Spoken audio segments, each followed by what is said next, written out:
Can we create a formula for forecasting the markets over the next 12 months? You'd think with AI and mathematics and all the academic research, we can. So let's have a look at what my formula would look like and what I might suggest you consider doing yourself.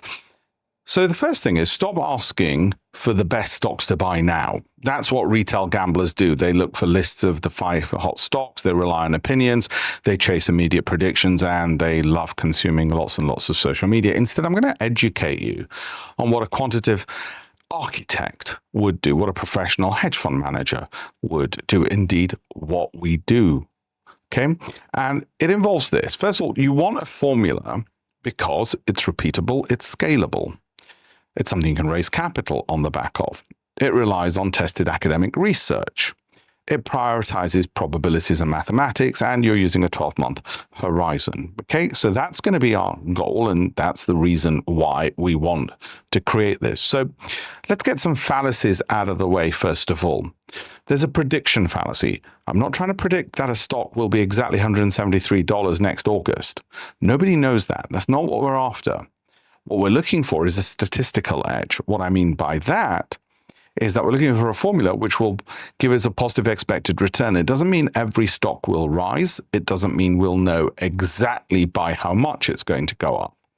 However, as a basket of stocks, we should have a positive expected return and of a certain size that it is greater than the minimum that we would find acceptable. There's no point just matching the broader market, for instance, because then you could just have an index tracker. Okay, so how does that go? How do we go about this? So what I would suggest, based on the academic literature and the literature of the Nobel Prize winners and the maths we've looked at, is you probably want to give, because it's 12 months, you want to give a 30% weighting to momentum, i.e. which direction the price is going in. That's a more important weighting when it's a shorter time frame like 12 months. To give you an example, if it was 1 minute, you'd put 100% weighting to momentum. Okay, then there comes quality. We'll go into each of these in just a second, and the weighting there, and you can see the weightings for our earnings momentum, in other words, the growth in profitability. Valuations are waiting for that, investment discipline of the company, not yours, and the risks that the company might be taking. We add all of those, okay? And that's now getting closer to some kind of formula. So let's look at the first part of that formula, and let's look at the weighting. 30% weight for price momentum. Stocks that have been going up over the previous 6 to 12 months tend to statistically keep outperforming the following months. We know that from the academic literature. In fact, I've listed it down on that slide. Now, the next one we want to look at is weighting of the quality engine. Strong cash generation, strong return on capital, and that produces improving margins. It's a cash generation flywheel. We know this is important because the academic research shows us that. Okay, so we want those highly profitable, high quality companies. What the hell does that mean? This is what it means. Okay, very often you'll get people talking in terms of, oh, just buy quality companies, do your own research. Well, that's very difficult for people to decide what that is and understand what it is. That's why for our clients on the Great Investments Program, we have the formula and we pull in the data so they can transparently see exactly what all of that means. And we got all of that from the academic research. So let's look at the next aspect then. Okay, that's 15% weighting for earnings momentum.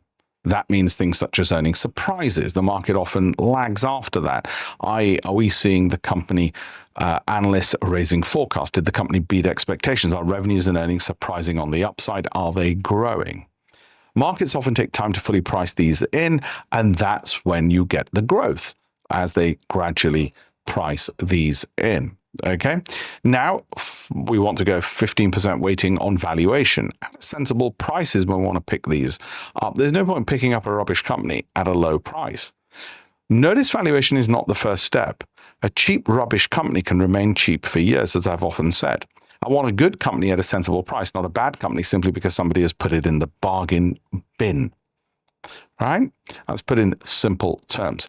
Next, we're going to give a 10% weighting to capital discipline. What's that? Well, if they're endlessly issuing shares, if they're making stupid acquisitions, if they're spraying shareholders' money around, then these are worries. Now, you might as well, how do you determine if it's capital discipline or whether they're just investing in AI?